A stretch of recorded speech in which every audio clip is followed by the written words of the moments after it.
무슨 뜻입니까? 호산나? 주여 구원하옵소서, 이런 뜻입니다. 예. 호산나 할기요. 앞뒤 좌우로 한번 호산나 할기요. 예, 인사하겠습니다. 예. 호산나, 예, 우리 주님께서 우리를 구원하시기 위해서 이 땅 가운데 오셨죠. 예. 주님의 큰 구원이 우리 성도들의 모든 가정 가운데 임하기를 주님의 이름으로 축원드립니다. 오늘은 아이에게 맞은 내 아이의 손을 잡고 라는 제목으로 하나님 말씀 전가하도록 하겠습니다. 이게 좀 언어 유희가 이미 들어가 있다는 거 아시죠? 예. 첫 번째 아이는 어느 아이를 이야기할까요? 오늘 성경에 나오는 아이성을 이야기하는 겁니다. 그리고 두 번째 나오는 아이는 어떤 아이를 이야기할까요? 내 아를 이야기하는 겁니다. 이게 어떤 의미인지는 조금 여러분들이 말씀을 들으면 이해할 수 있을 것 같아요. 여러분, 우리나라 말에 아이 싸움이 어른 싸움 된다라는 그런 말이 있습니다. 실제로 여러분 그렇죠. 아이 싸움이 어른 싸움이 되는 경우가 사실 허다하다 할 수 있겠습니다. 그런 일들이 여러분 왜 일어납니까? 내 아이가 다른 집 아이에게 맞고 오면 부모로서 사실 열불나는 거죠. 네. 특히나 그냥 말싸움 정도면 그냥 이렇게 넘어가는 것이지만, 예를 들어서 내 아이가 다른 집 아이에게 맞았는데 뭐가 하나 부러졌든지 피가 난다든지 이상이 생긴다든지 이렇게 하면 여러분 10중 8구 그 싸움은 어른 싸움으로 번지게 되어 있습니다. 여러분 그것도 그럴 것이, 세상에 어느 부모가 그죠, 자기 자식이 맞고 들어왔는데 아이고 참 잘했다, 잘 맞고 들어왔다, 상처는 그냥 씻으면 된다, 다리 그 불라진 거 그냥 깁스하면 된다, 이럴 부모가 여러분 세상에 어디에 있겠어요. 가장 소중한 내 작품이잖아요. 내 작품에 뭔가 흠집을 누가 내었다 하면 그것처럼 여러분 열나는 일이 없는 겁니다. 그게 여러분 다 같은 부모 마음이 아닐까라는 생각이 들어요. 오늘 본문 말씀이 여러분 딱 그런 말씀이라고 할 수 있습니다. 여러분, 지난 시간에 우리가 이제 살펴보았다시피 여호수아와 그 백성이 아이에게 엄청 얻어 터졌지 않습니까? 얼마나 많이 맞았든지 36명이나 죽임을 당했어요. 그리고 여호수아를 비롯하여서 모든 백성들이 그 일 때문에 마음이 그냥 물 녹듯이 다 흘러내렸다, 그렇게 말씀을 했습니다. 그런데 여러분, 사실 이 일은 내 자식이 잘못해서 일어난 일이긴 하죠. 왜냐하면 아간이 바쳐진 물건 가운데 그가 하나님을 대적하고 대들어서 하나님 아버지를 기만해서 일어난 일이기 때문에 그런 것이죠. 여러분, 그렇다고 해도 내가 내 자식을 때리는 것하고 남이 내 자식을 때리는 것하고 그거는 여러분 완전히 차원이 다른 것이라고 할 수 있잖아요. 하나님께서 이걸 못 봐주시는 거예요. 내 자식이 분명히 나한테 잘못한 건 내가 알겠는데 그렇다고 네가 내 자식을 건드려? 그러니까 이제 하나님께서 그걸 이제 못 참아 하시는 거죠. 그래서 이제부터 누가 났습니까? 이 아이 싸움이 하나님 싸움이 되는 것입니다. 하나님께서 이제 직접 이렇게 손 이렇게 탁 걷어붙이고 이렇게 전면에 나서는 그런 모습이 나타나요. 먼저 여러분 1절 말씀해 보면 하나님께서 아이에게 얻어맞은 여호수아를 위로하고 있는 장면이 먼저 나타납니다. 1절 말씀해 보시면 두려워하지 마라, 놀라지 마라, 그렇게 하나님께서 말씀하셔요. 여러분, 하나님께서 여호수아에게 왜 이렇게 말씀하십니까? 아이에게 크게 얻어맞은 여호수아이거든요. 아간 한 사람의 범죄로 인한 것이지만 이 일로 인해서 많은 백성들의 그 마음에 두려움이 일어났어요. 백성들이 크게 동요하고 있어요.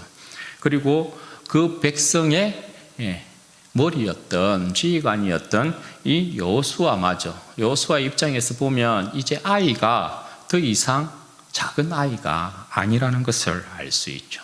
여호수아에게도 여러분 이 아이와의 전투를 통해서 뭐가 생겼겠어요?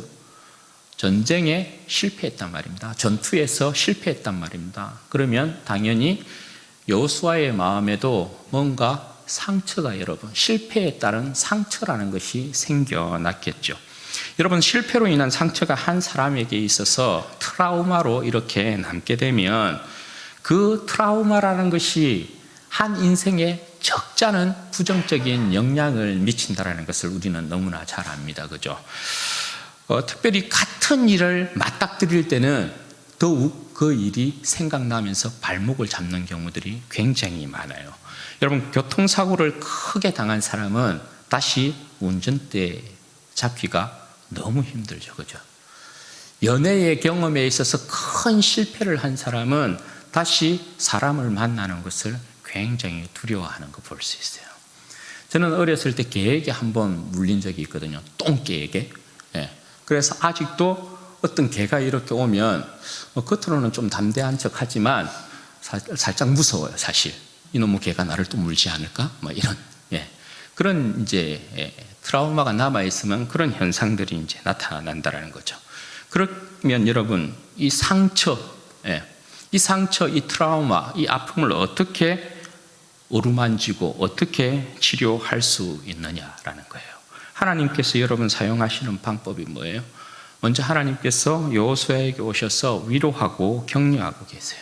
두려워하지 말라, 놀라지 말라. 그럼 이게 참된 위로가 되는 이유가 여러분 뭐겠어요?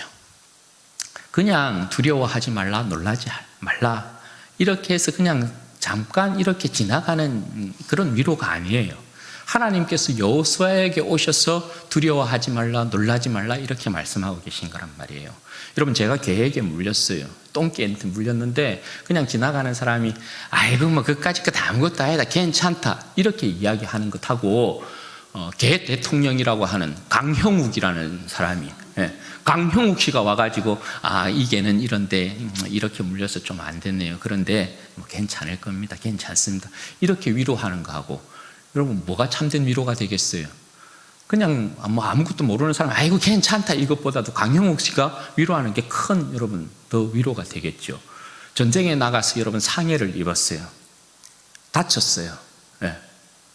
그냥 일반 사람이 아이고 어쩝니까, 아이고 참 안 됐네요 이렇게 위로하는 것과 국방장관이 가가지고 그 상해 용사를 그 아픈 부위를 어루만지면서 군 지휘관이 이렇게 위로하는 것과 군 통수권자인 대통령이 직접 찾아가서 그 상처를 어루만지면서 아이고 힘들었죠, 괜찮을 겁니다, 회복될 겁니다 이렇게 위로하는 거하고 어떤 게 참된 위로가 되겠어요? 여러분, 지금 여호수아에게 누가 찾아오셨다고요? 하나님께서요. 하나님이 어떤 분이에요? 전쟁에 능한 신 아닙니까? 아이에게 졌어요. 아이에게 져서 상처를 입고 있어요. 그런데 전쟁에 능하신 하나님이 여호수아를 찾아온 거예요. 살아계신 하나님이, 저들의 생사하복을 주장하시는 하나님이 저들에게 이 홍해를 가르시고 광야의 길을 인도하시고 요단을 가르시고 여리고 성을 무너뜨린 살아계신 하나님이 오셨어요. 그리고 그 하나님께서 오늘 여호수아를 위로하고 계셔요. 두려워하지 마라, 놀라지 마라. 여호수아가 여러분 거기에서 참된 위로를 받고 있지 않겠어요? 뭔가 마음에 상처가 여러분 아물기 시작하지 않겠어요? 하나님께서 그처럼 위로하시면서 하시는 약속의 말씀이 있어요. 1절 말씀 여러분 보십시오. 1절에 보면 이어서 어떻게 이야기합니까? 군사들을 다 거느리고 아이로 올라가라 그렇게 말씀합니다. 지난번과는 달리 군사를 다 거느리고 아이로 올라가라 이렇게 말씀하고 계시죠. 여러분, 어떤 분들은 아이성에서의 이 첫 전투의 실패를 여기에서도 이제 그 원인을 찾아요. 다 올라갔었어야 됐는데 뭐 여리고성을 무너뜨린 그 승리에 도취되어서 3,000명만 올려 보냈기 때문에 그 아이성에서 패한 것이다 그렇게 이제 말씀하는 분들도 계세요. 그런데 여러분, 이스라엘이 아이와의 전투에 있어서 패한 이유가 뭐라고요? 그건 군사의 많고 적음의 문제가 아니에요. 아이성에 60만 장정이 다 올라가도 여러분 아이성에서의 전쟁은 반드시 패했어요. 왜 그래요? 아간의 범죄 때문에 그런 거거든요. 그건 군사가 뭐 100만 명이 1000만 명이 아이성을 올라가도 패해요. 왜냐하면 전쟁의 승패는 하나님께 달려있기 때문에 그래요. 이스라엘이 많은 군사가 아이성의 전투에서 승리를 보장하지 않는다라는 거예요. 여기서 하나님께서 군사를 그러면 다 거느리고 올라가라 그렇게 말씀하시면 무슨 이유 때문에 그럴까요? 왜 그럴까요? 오히려 여기에서 하나님께서 그걸 말씀해 주고 싶은 것이 아닐까요? 군사를 다 올라가라. 아이 성이 얼마나 작은 성인지, 이 아이가 얼마나 보잘것없는 성인지, 너희가 얼마나 쉽게 정복할 수 있었던 성이었는지에 대한 부분을 하나님께서 가르쳐 주고 싶은 거죠. 왜요? 지금 이 백성 전체가 아이의 이 전투와의 패함 때문에 마음이 물같이 녹아있는 상태잖아요. 모든 병사들이, 모든 이스라엘 백성들이 다 물같이 녹아있어요. 그래서 하나님께서 여러분 어떻게 하는 거예요? 다 데리고 올라가라. 이 아이 성이 얼마나 보잘것없는 성인지 내가 보여줄게.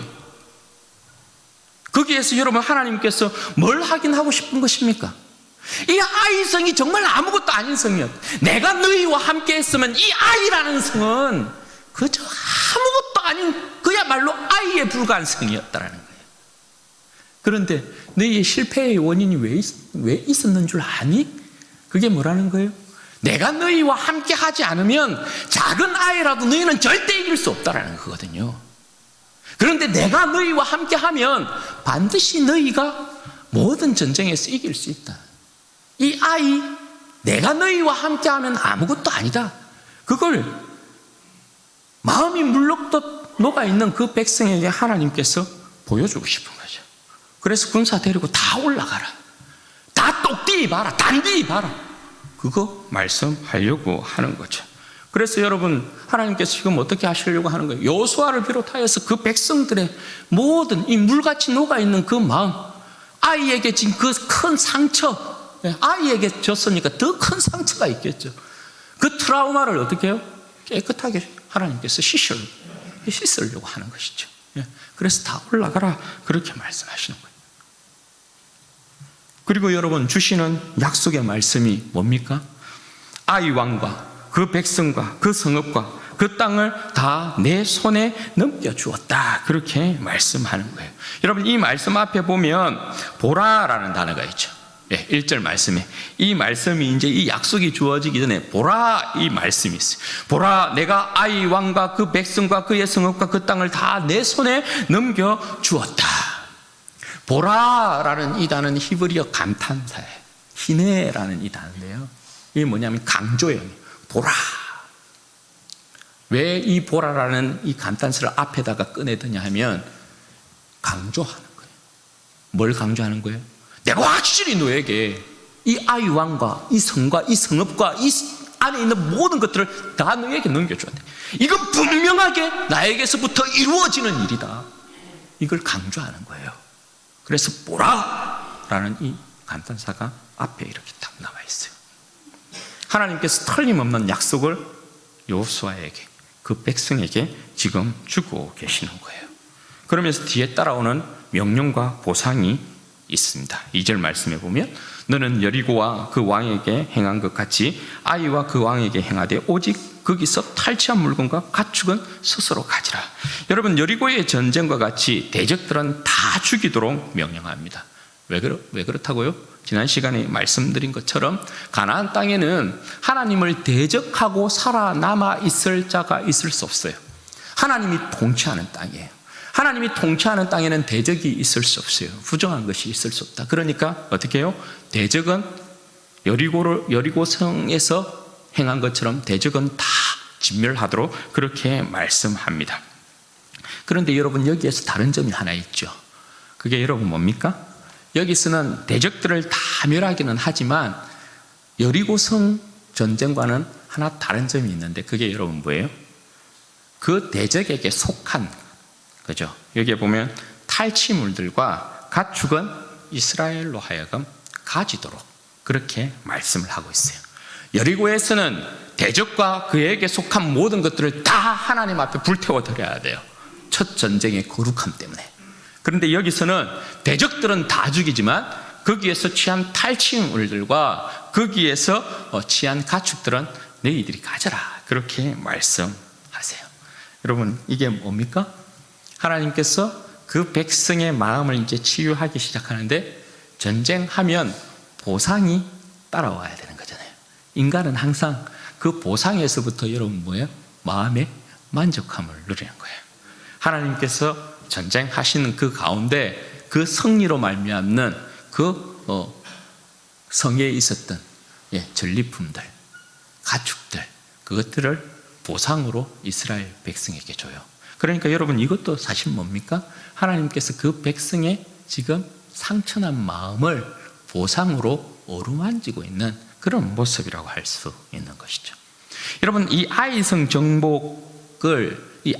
정복하는 이 전쟁의 긴 기록에서요, 제가 이 8장에 있는 말씀을 쭉 이렇게 이제 설교를 준비하면서 보니까 여기에는 하나님의 그 좋으신 하나님의 그 모습이 너무너무 세밀하게 크게 나타나 있어요.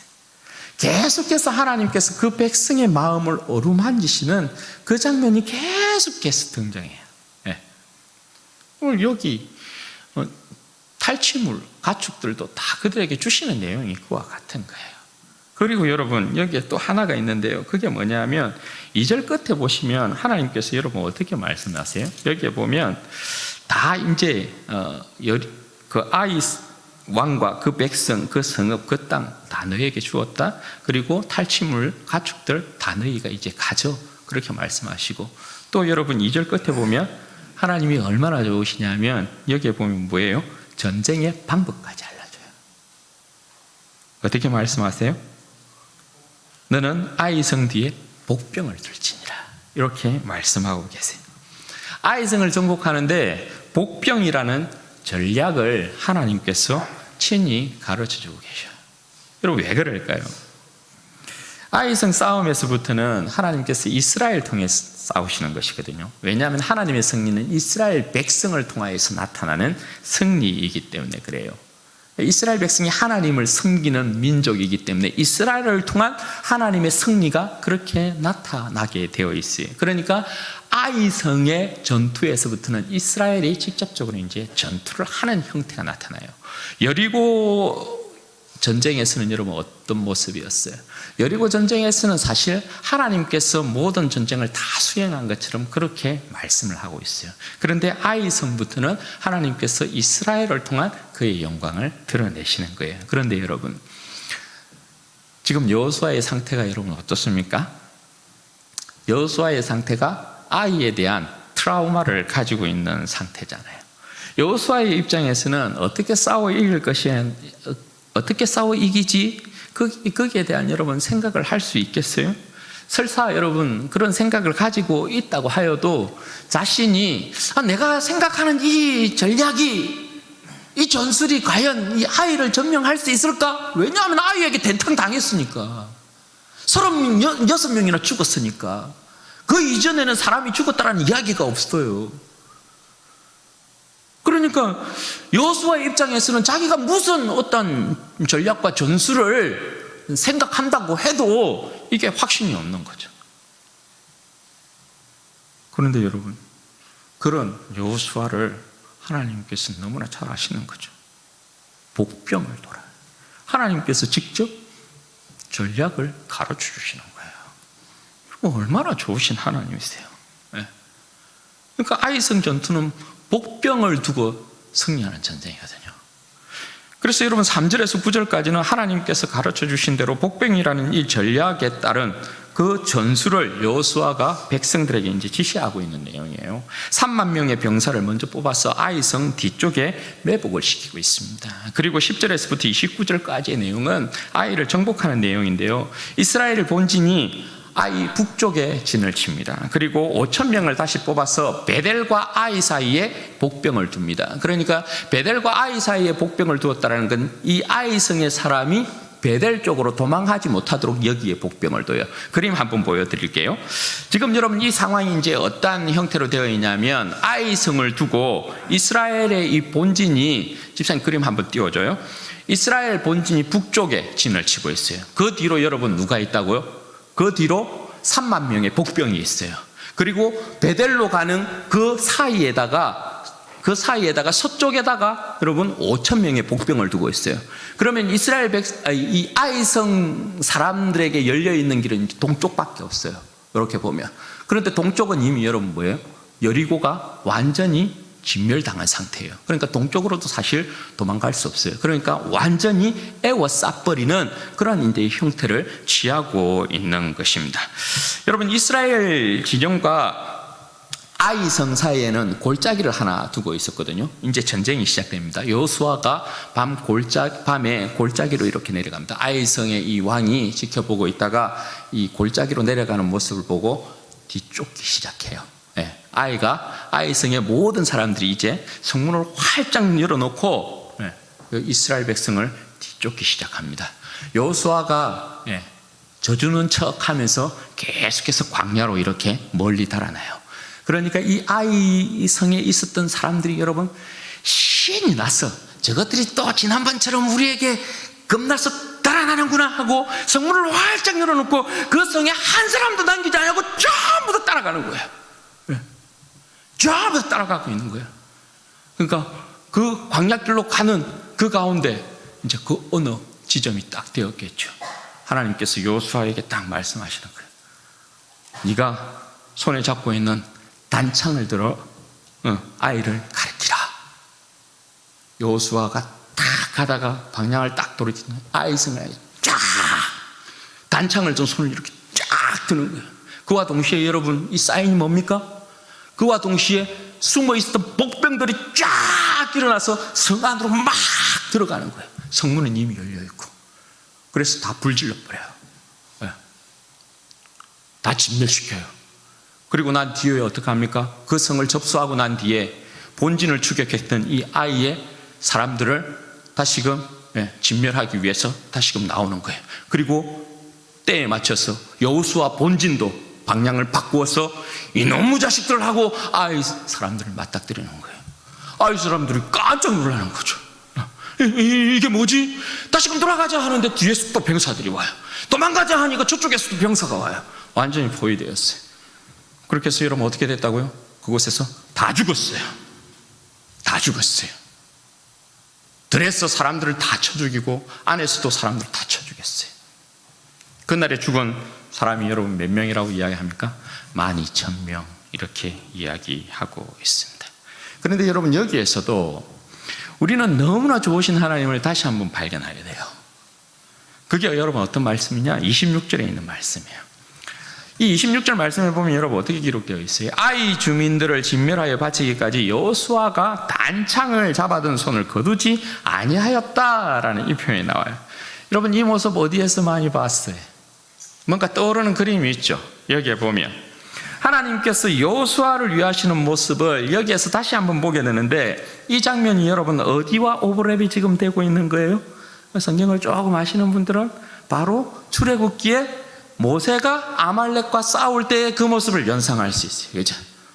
그의 모습을 보면 여러분 어때요? 출애굽기 17장에 보면 하나님께서 모세를 통하여서 아말렉을 진멸하는 그런 내용이 나오는데 르비딤에서 싸우거든요. 광야 르비딤에서 싸우는데 그 전쟁이 여러분 어떤 전쟁이에요? 모세가 르비딤 그 산꼭대기에 서서 지팡이를 이렇게 하나님의 지팡이를 딱 손에 들고 이렇게 딱 있는 거죠.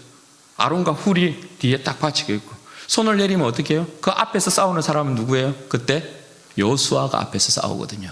땅에서는 여호수아가 싸우고 그 산꼭대기에는 모세가 하나님의 지팡이를 들고 있죠.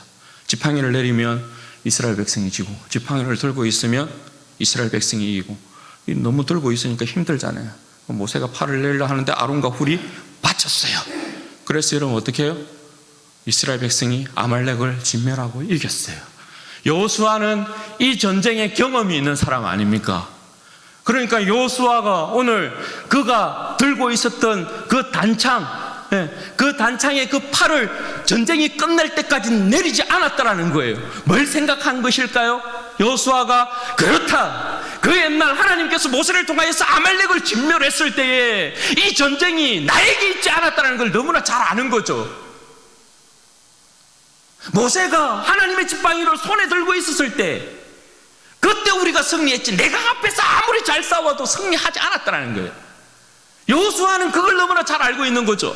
그래서 여호수아는 이 전쟁이 자기들의 능력에 속했다고 생각하지 않았어요. 자기의 어떤 군사의 많음에 속했다라고 생각하지 않았어요. 이 전쟁의 이김이 어디에 있다고요?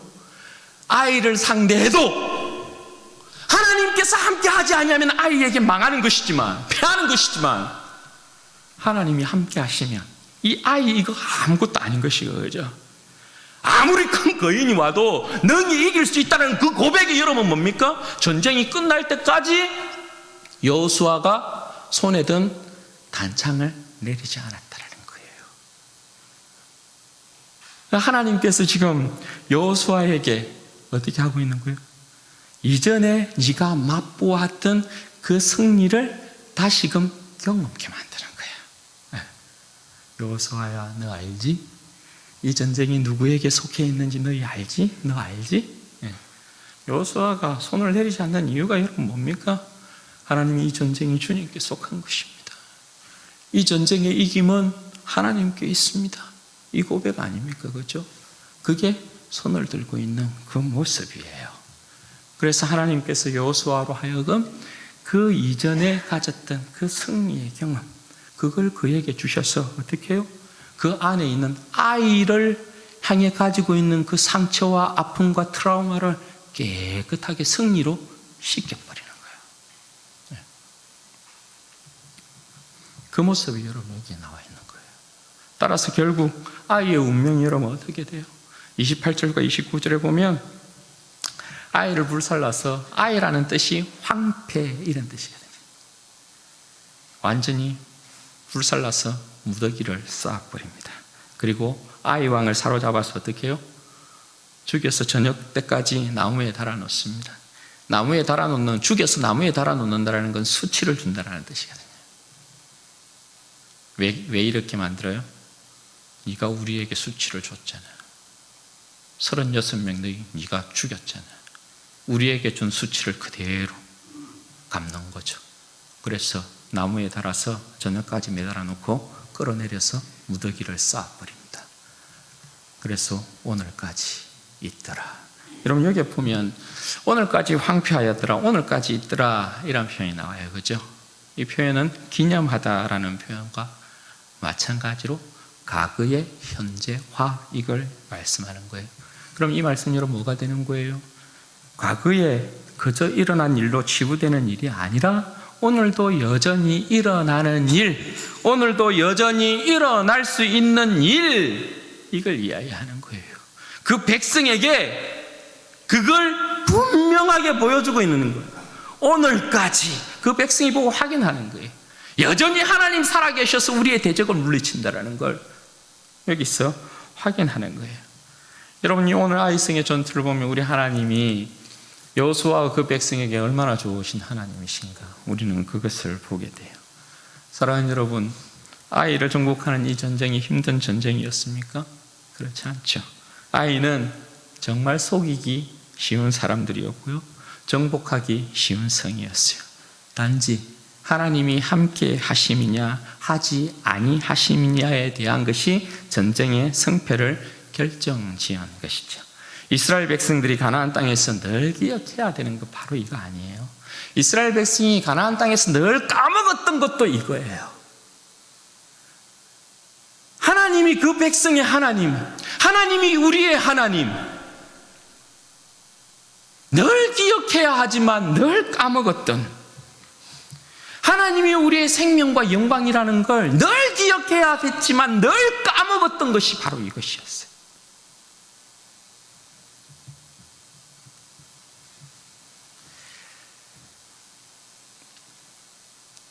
그게 여러분 이스라엘 백성의 성공과 실패를 좌우했어요.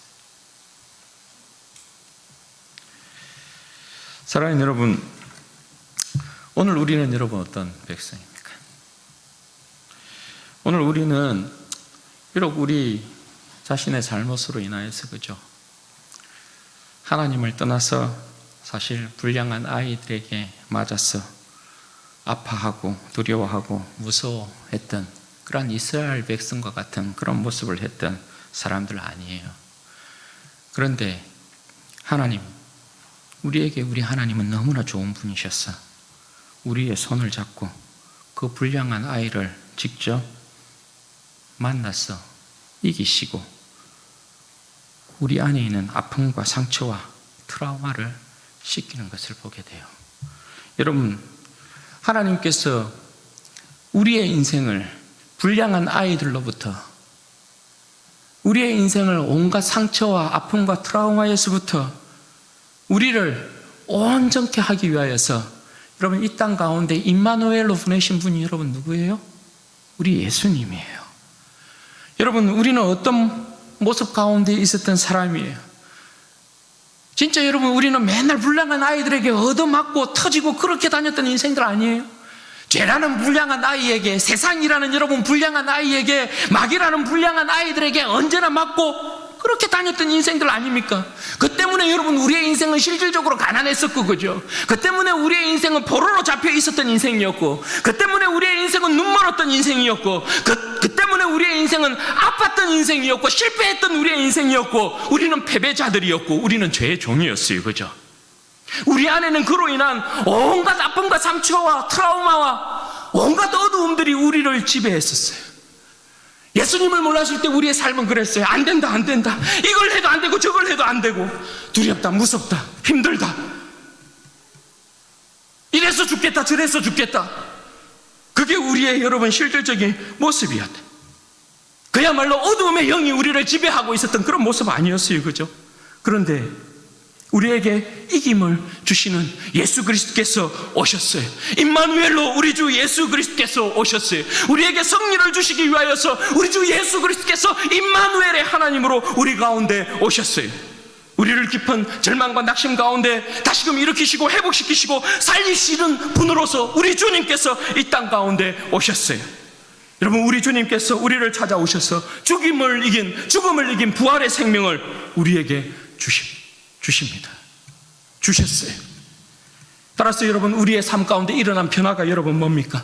가난이 물러가고, 그죠? 포로에서부터 자유케 되어지는 역사가 있게 되어지고, 눈먼 자들이 눈을 뜨는 역사가 있게 되어지고, 병에서부터 나음을 얻게 되고, 실패에서 성공하게 되어지고, 패배자에서부터 다시금 승리자가 되었어요.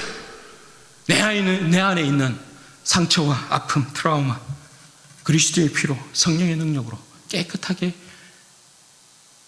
씻김을 받았어요. 그러므로 사랑하는 여러분, 오늘 말씀을 통해서 우리는 첫 번째, 우리에게 너무나 좋으신 위로의 하나님으로 말미암아 우리는 힘을 얻어야 된다라는 거예요. 여러분, 우리에게 닥친 두려움과 떨림, 절망, 아픔, 상처, 트라우마, 그 어떤 것이든지, 그것이 내 잘못으로 인한 것이든지 아니면 타인으로 인한 것이든지 환경으로부터 온 것이든지 간에, 여러분, 우리는 이 모든 죄의 지배, 어두움의 그늘에서부터 반드시 벗어나야 된다는 거예요. 왜요? 우리를 위로하시는 우리의 하나님이 우리와 함께 하고 계시기 때문이다라는 거예요. 여러분, 고린도후서 1장 3절에서 5절 말씀에 보면 사도 바울이 그렇게 고백을 해요. 찬송하리로다. 그는 우리 주 예수 그리스도의 하나님이시요 자비의 아버지시요 모든 위로의 하나님이시며 우리의 모든 환난 중에서 우리를 위로하사 우리로 하여금 하나님께 받은 위로로서 모든 환난 중에 있는 자들을 능히 위로하게 하시는 이시로다. 그리스도의 고난이 우리에게 넘친 것 같이 우리가 받은 위로도 그리스도로 말미암아 넘치는도다. 여러분, 모든 환난 중에서 우리를 위로하시는 하나님이시다, 그렇게 말씀합니다. 그리고 그 받은 위로로서 또 우리가 내 지체를 위로할 수 있게 만드신 하나님이시다, 그렇게 말씀합니다. 오늘 우리가 이 땅을 살아감에 있어서 그리스도로 말미암는 많은 고난의 문제가 우리 가운데 찾아오지만 그리스도의 위로 또한 우리의 삶 가운데 넘쳐난다, 그렇게 말씀하십니다. 여러분, 그러면 하나님께서 우리에게 주신 최고의 위로의 선물은 뭐라는 것입니까? 예수 그리스도의 십자가예요. 예수 그리스도의 십자가는 하나님께서 우리를 위해서 마련하신 최고의 위로예요. 왜냐? 그리스도의 십자가가 용서하지 못할 죄는 없어요. 그리스도의 십자가는 언제나 우리로 하여금 다시금 일어나게 만들어요. 그리스도의 십자가는 우리의 가난을 물리칩니다. 그리스도의 십자가는 우리의 질병을 치료합니다. 그리스도의 십자가는 우리를 자유케 만듭니다. 여러분, 그리스도의 십자가는 절망에서부터 다시금 이겨내게 만듭니다. 여러분, 그리스도의 십자가는 죽음에서부터 우리를 다시금 살립니다. 여러분, 예수 그리스도의 십자가는 영원한 승리여서 이 영원한 승리가 우리에게 영원한 위로가 되는 것입니다. 우리가 주님 앞에 나아가서 위로받지 못할 일이 뭐가 있어요? 이 그리스도의 위로가 우리의 개인과 우리의 교회에 여러분 가득 차야 돼요. 여러분 삶이 힘들고 어려우신가요? 주님 앞에 나아가서 십자가를 붙들고 그 십자가로 말미암아 부어지는 풍성한 위로를 얻으시기를 바랍니다. 우리가 위로를 얻지 못하고 이 세상의 아픔과 상처와 트라우마로 계속해서 우리의 인생이 우울하고 절망 가운데 빠진다는 건 우리가 하나님을 부인한다는 거예요. 내 삶 가운데 찾아오신 그리스도의 위로를 거부한다는 거예요. 여러분, 그럴 수 없어요. 그렇게 되면 안 돼요. 항상 힘들고 어려울 때마다 하나님께서 나의 위로로 말미암아 그리스도를 이 땅 가운데 보내셨다. 여러분의 삶의 모습이 어떤 모습인지 모르지만 그리스도께서 여러분을 위로하지 못할 상황은 없어요. 그리스도의 풍성한 위로 가운데 다시금 회복되고 일어나는 여러분들 되시기를 바랍니다. 그리고 두 번째, 하나님께서 우리의 인생을 위해 베푸신 지혜는 예수 그리스도시다. 이걸 여러분 반드시 알아야 돼요. 여러분, 복병이라는 전략과 전술은 여호수아에게서부터 나온 게 아니에요. 아파하고 힘들어하고 트라우마 가운데 어찌할 바를 모르는 그 인생을 위하여 하나님께서 주신 승리의 그 지혜가 복병이라는 것이었어요. 하나님께서 여러분 보세요. 절망 가운데 있는, 낭만 가운데 있는, 어둠 가운데 있는 우리의 인생을 가장 잘 아시는 주님께서 우리의 구원을 위해서 내어주신 지혜가 여러분 뭐라고요? 내 인생을 위한, 여러분의 인생을 위한 지혜로 하나님께서 내어주신 것이 여러분 뭐라고요? 그게 예수 그리스도라는 거예요. 그러면 여러분, 우리의 삶의 지혜이신 예수 그리스도를 붙들면 여러분, 우리는 반드시 승리한다는 거죠. 여러분, 우리의 인생이 그렇지 않는가요? 여호수아처럼 사실 한 방 빡 얻어맞을 때가 있어요. 그죠? 내가 예상치 못한 어떠한 공격을 받을 때가 있어요. 그렇게 될 때 여러분 어때요? 정신을 못 차리겠죠. 뭘 해야 될지 모르겠고 어떻게 이걸 수습해야 될지도 모르겠고 참 난감한 때 있어요. 아무것도 못할 때가 있어요. 그때 여러분, 우리가 무엇을 찾아야 된다고요? 그때 여러분, 우리가 무엇을 붙잡아야 된다고요? 하나님께서 내게 주신 지혜가 예수 그리스도라는 거. 예수 그리스도를 붙잡아야 된다고요. 그러면 성령님께서 예수 그리스도를 붙잡는 순간 성령님께서 우리에게 예수 그리스도로 말미암는 삶의 지혜, 예수 그리스도가 우리의 삶에 흘러넘쳐서 예수 그리스도로 말미암는 삶의 위기를 넉넉하게 이기게 만든단 말입니다. 예수 그리스도가 우리의 삶의 지혜가 되지 아니하여서 내가 내 삶을 이겨내지 못하면 하나님께서 주신 나의 인생을 위해서 주신 예수 그리스도의 십자가는 말짱 아무것도 아닌 거예요. 하나님이 내 인생을 위해서 주신 지혜라는 건 아무것도 아닌 거예요. 예수 그리스도가 내 인생의 지혜라고? 진짜? 하나님이 내 인생의 구원을 위해서 예수 그리스도를 주셨다면서. 그런데 예수 그리스도가 내 인생의 과연 지혜인가? 내 인생이 지금 이러한 절망 가운데, 이러한 낙심 가운데서 일어나는 게 예수 그리스도의 지혜인가? 아니, 이것 말고 더 실질적으로 뭔가 내 삶에 있어서는 돈이 필요하고 내 삶에 있어서는 뭔가 문제의 해결이 필요하고 성공의 어떤 방법이 필요하고, 그런데 예수 그리스도가 내 삶의 지혜라고? 여러분, 돈이 실질적으로 여러분들이 손에 잡고자 하는 그것이 지혜가 아니라는 거예요. 하나님께서 내 인생을 위해서 마련한 지혜는 예수 그리스도라는 거예요. 그러면 여러분, 예수 그리스도를 잡고 예수 그리스도께서 주시는 그걸 잡아야 그게 진짜가 된다는 거예요. 내가 생각하는 꾀가, 내가 생각하는 지혜가 내 인생을 살리는 것 같지만 아니요. 기억하십시오. 하나님께서 내 인생의 구원을 위하여, 내 인생의 성공을 위하여 주신 하나님의 지혜는 오직 유일하게 예수 그리스도의 십자가라 외에는 없다. 예수 그리스도의 십자가 붙들어야 돼요. 그리스도는 하나님의 능력이요 지혜니라. 그 말씀 붙들어야 돼요. 마지막으로 세 번째, 승리의 경험을 반복하라라는 것이. 여러분, 우리의 승리를 여러분 어디에서 얻습니까? 우리는 어디에서 우리의 인생의 유일한 승리를 얻을 수 있습니까? 예수 그리스도의 십자가요.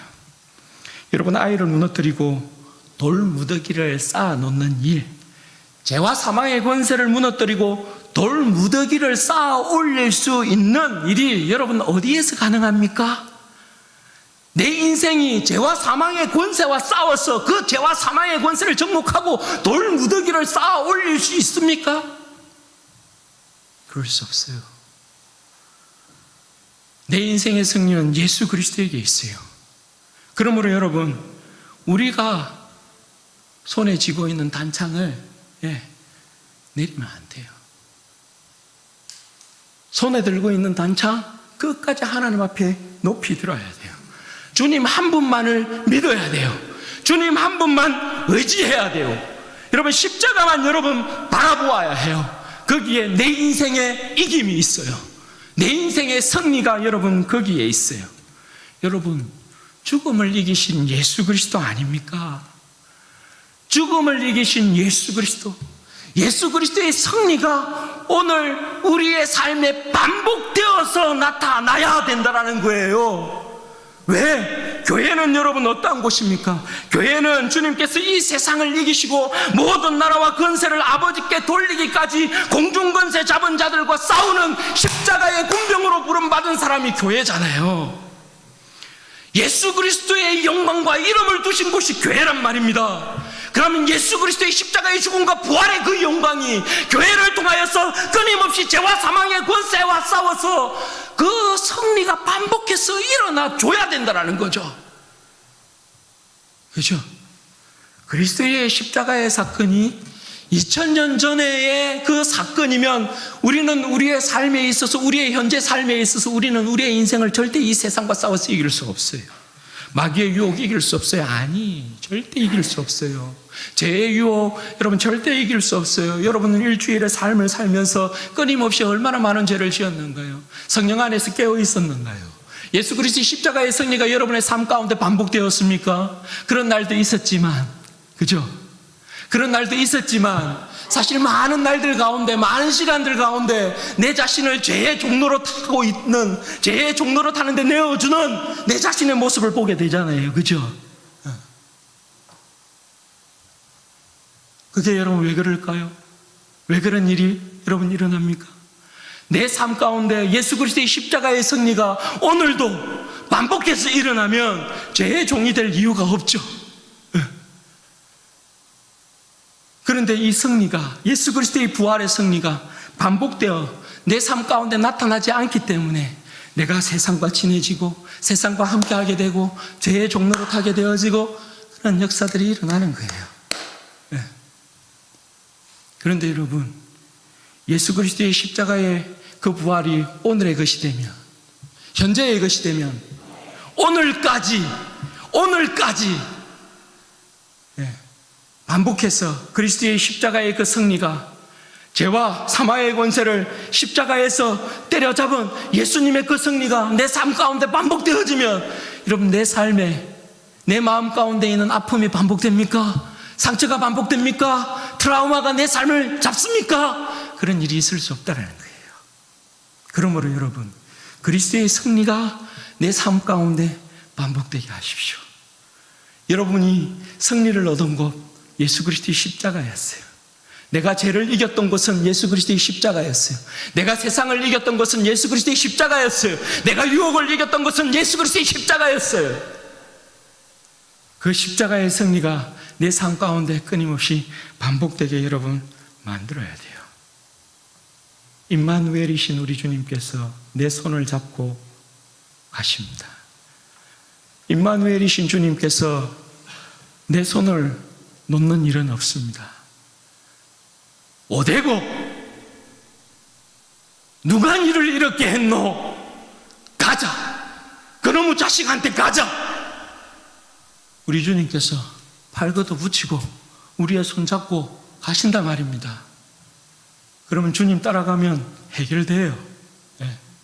전능하신 주님 따라가면 해결돼요. 우리가 지금 너무나 잘하고 있는 게 그거 아니에요? 주일마다 예수 그리스도의 승리를 계속해서 선포하고 예수 그리스도의 그 부활의 영광을 계속해서 주일마다 우리가 세상 사람들에게 선포하면서 승리를 반복하는 거죠.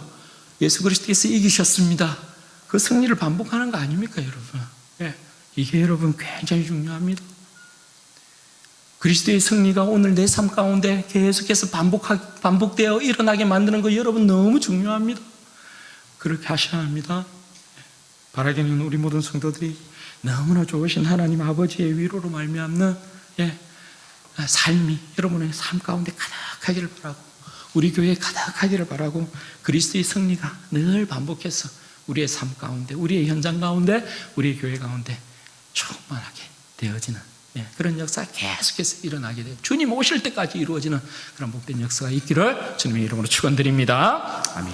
그럼 같이 한번 기도하십시다. 이 시간에 기도할 때 그렇게 기도하십시다. 하나님, 제 삶을 위로하여 주시기를 원합니다. 너무나 좋으신 위로의 하나님께서 오늘 나의 떨림에서부터, 두려움에서부터, 하나님 내 삶의 어떤 절망에서부터, 낙심에서부터, 오늘 내 삶이 힘들고 어려운 삶 가운데 있으면 주님, 위로의 주님께서 나를 위로하여 주시기를 원합니다. 주님의 위로로 말미암는 넘쳐나는 은혜로 말미암아 새롭게 되어지는 인생 되어질 수 있도록 도와주십시오. 그리스도의 그 십자가를 부르고 위로를 얻는 인생이 되어지도록 도와주십시오. 예수 그리스도가 용서하지 못할 죄가 없지 않습니까? 예수 그리스도께서 다시금 일으키지 못할 인생이 없지 않습니까? 내 삶을 일으켜 주십시오. 내 삶을 위로하셔서 다시금 일으켜 주십시오. 다시금 세워 주십시오. 내 인생이 예수 그리스도라는 하나님의 지혜로 말미암아 승리하는 인생 되게 하여 주옵소서. 우리 먼저 이 두 가지 제목을 가지고 주여 한번 부르시고 기도하십시다. 주여 영광